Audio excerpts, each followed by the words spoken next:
피해자가 그렇게 복수당할 만큼 뭔가에 대단히 나쁜 짓을 저지른 사람도 아닙니다. 거기에 등장하는 피해자는 배우도 아닌 거고요.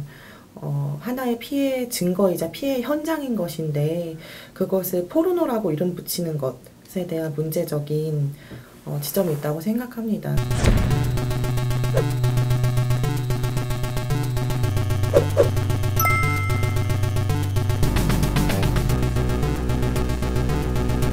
가해자들에 대한 처벌 수위가 너무 낮지 않느냐, 약하지 않느냐라는 그런 얘기도 있어요. 많은 피해 사례들이 비교적 가벼운 처벌로 종결되는 경우가 많거든요. 저희 쪽에서 진행했던 사례 중에도 유포 규모가 너무나 심각했었던 그런 피해 사례인데 벌금형으로 그쳤고 또 상대방이 항소해서 다시 또 벌금이 깎였어요. 어떻게 보면은 벌금으로서 그냥 이 형사건이 종결돼 버리는 경우도 많고요.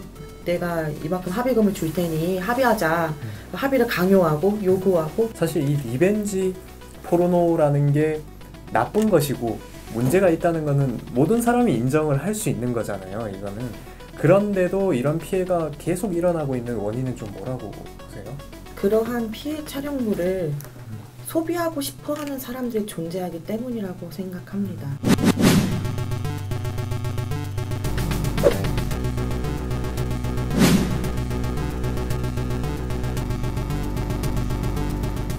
사건에서도 피해 당사자가 이런 협박받고 있는 사실을 뒤늦게 말을 했잖아요.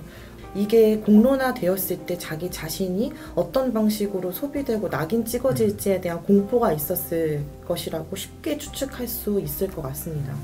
그리고 실제로 유포가 된 그런 피해를 경험한 사람들이 말하는 공포와 불안, 트라우마 이런 거는 다 자신의 그 피해 촬영물을 보는 사람들이 있기 때문인 거잖아요.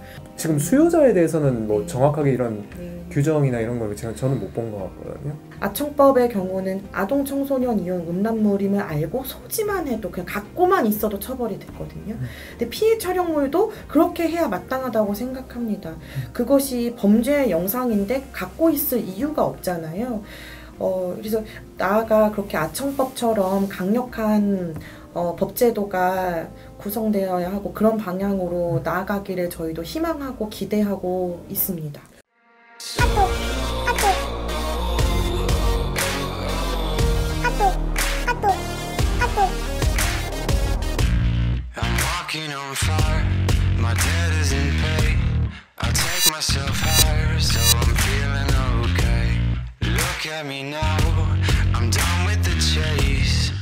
남성이 내가 피해를 입었다라고 혹시 뭐 이제 주장을 하면서 좀 그 고통 상담을 의뢰하는 그런 케이스는 없었나요? 좀 90% 이상이 여성이긴 한데요. 물론 남성 대상으로도 발생하기도 합니다. 이를테면 숙박업소 같은 공간에 불법 촬영하는 카메라를 몰래 설치해 놓았을 경우 그 공간에서 성관계를 하는 남성과 여성 모두가 피해자가 되는 거죠, 동시에. 나도 지금 유포된 피해 당사자이지만 내 여자친구가 너무 충격받을 것 같고 내 여자친구가 너무 힘들어할 것 같아서 말을 못하겠다라는 식의 말을 해요. 그런 말을 할 수 있는 이유? 아니 당신 뭐 여동생이 이런 피해 입었다고 생각해보세요. 뭐 당신 뭐 여자친구가 그랬다고 생각해보세요. 이런 식으로 그 사람의 어떤 여성 지인과 빗대어서 이거를 표현하잖아요. 알려주기 위해서. 그렇게 말하는 이유도 이게 너무나 명백하게 여성을 대상으로 하는 폭력이기 때문이거든요.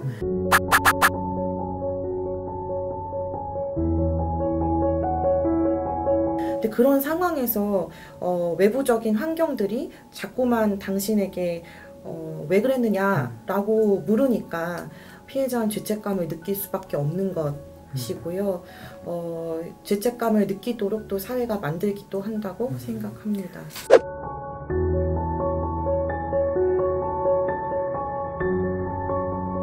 파일 형태이기 때문에 지금 당장 뿌려져 있는 게시물을 삭제한다고 하더라도 누군가가 저장해 놓았던 것을 다시 재유포할 가능성을 배제할 수가 없어서 사이버 성폭력은 하나의 시장이 존재하고 있는 것이기 때문에 그 온라인 플랫폼 자체를 완벽하게 규제를 한다면 그런 불법 촬영물이 유통되지 않을 것이고, 그렇다면 소비하고 싶어하는 사람들도 소비를 할 수 없게 되겠죠. 그래서 이런 유통에 대한 규제가 반드시 병행되어야 하고, 동시에 이것이 음란한 어떤 소비해야 하는 그런 컨텐츠가 아닌 폭력의 현장인 것을 일반 대중들이 인식을 해야 한다고 생각합니다.